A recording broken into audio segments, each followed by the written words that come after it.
Skip has been waiting all morning for this topic. For the 5th season, ESPN.com is ranking the best players in the NBA heading into the NBA season. And the 25th through 21st players were revealed on Wednesday. Let me read those to you. Number 25, DeAndre Jordan, followed by Al Horford. At 23 is Tim Duncan, then Chris Bosh. In 21 is Kevin Love. Kevin Love is ranked ahead of Tim Duncan. By 2 spots. Skip Bayless, go. Sick 'em. Stephen A. Smith, I'm going to put my seatbelt here on. Is great right now. On my seat here, and I'm going to remind our viewers that was it last week, maybe the week before, also.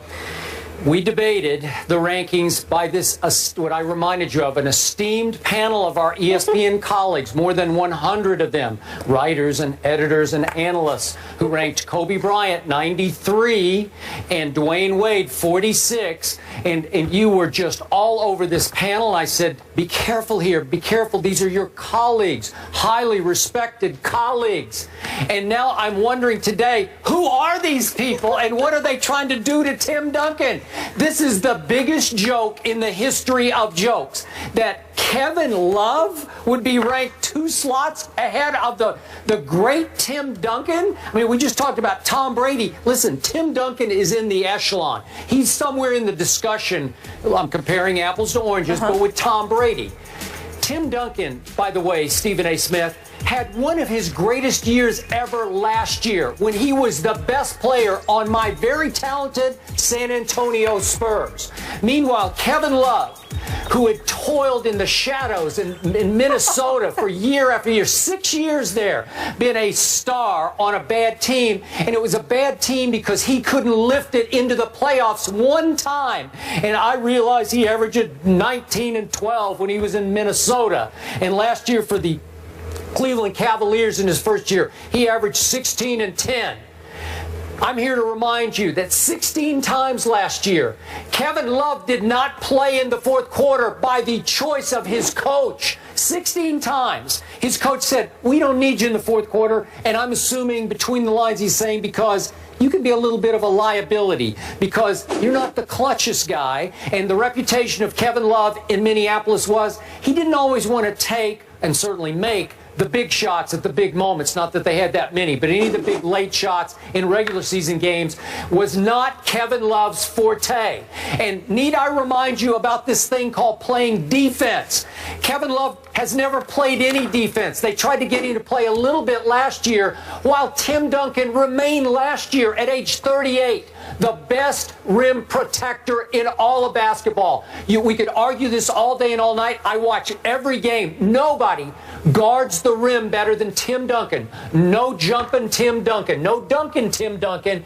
But he is so skilled, so savvy, so smart in his anticipation. With his incredible length, he will still change and block so many shots at the rim. He was masterful last year. He was the leader of this team, both as a performer and in the locker room and obviously in the huddles. He's as important to this team as Coach Pop is on an intangible level. He's it, man. He's the reason I'm going to pick the Spurs again. Obviously, they've added LaMarcus. LaMarcus wanted to play with Tim Duncan. He didn't want to play with Kevin Love. He wants to play with Tim Duncan. How could you? It's so disrespectful to Tim Duncan that you would rank somebody who's never proven a thing in this league, Kevin Love, 2 slots ahead of him. You can talk stats all you want. My eyes tell me that this is laughable and the all-time insult to an all-time great player who clearly has 5 rings, and God knows I could go on and on about all of his accolades. They don't matter anymore because I'm talking right here, right now. Who do I want on my team? Tim Duncan or Kevin Love? Seriously, who are you going to pick in Rucker Park? I'm going to pick Tim Duncan and I'm going to beat your butt if you take Kevin Love. I'm going to scorch your butt. I'm going to run you off the floor with Tim Duncan because you won't be able to score in the lane on Tim Duncan. I have unleashed and I feel better. Thank you very much for letting me do that. I'm glad you got that off your chest. Last time we saw Tim Duncan, first thing was game 2 after they had lost game 1 by 15 to the Clippers in the first round. Second game, that age-old dinosaur known as Tim Duncan had dropped 28 and 11 on the Los Angeles Clippers. They won that game by 4 in Los Angeles. That game 7, back at the Staples Center. Thank you. Where Chris Paul drove into the lane and hit that bank shot to win that first-round series, which is one of the biggest wins in Clippers history. Tim Duncan walked off the court as San Antonio's best player, having scored 27 points, 11 rebounds. What was it, on 11 of 17 shooting from the field? This is what he has done. When he's rested the last 5 games, whereas Kevin Love had to sit out due to injury, Tim Duncan, considerably older, particularly in NBA lore, this guy missed 5 games last year, all due to rest. Voted to his 15th All-Star appearance. He's a 5-time champion, mind you. Considering the things that this man has done in his career, it is an absolute travesty that these folks with this poll, who, by the way, I still don't know who they are, and maybe that is a good thing. The reality is that it makes no sense whatsoever. If you know anything about the game of basketball, Tim Duncan, he's not the same player anymore with his back to the basket, Skip.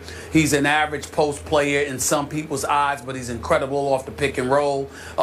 Obviously, as a defensive presence, he's elite. A rebounder, particularly in traffic, he's elite.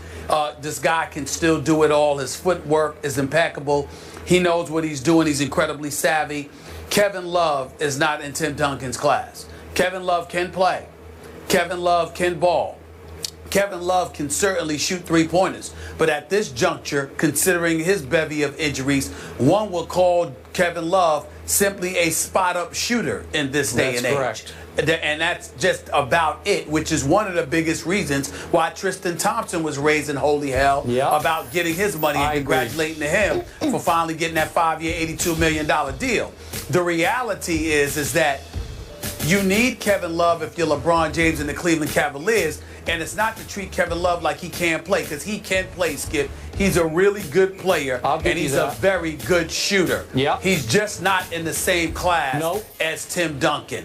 Not in skill, not in IQ on the basketball court, and clearly not in accomplishments. So I don't know what the hell this .com staff or individuals were thinking. But once again, rather than bloviate and get all demonstrative and bombastic and all of that, I will simply end by saying this.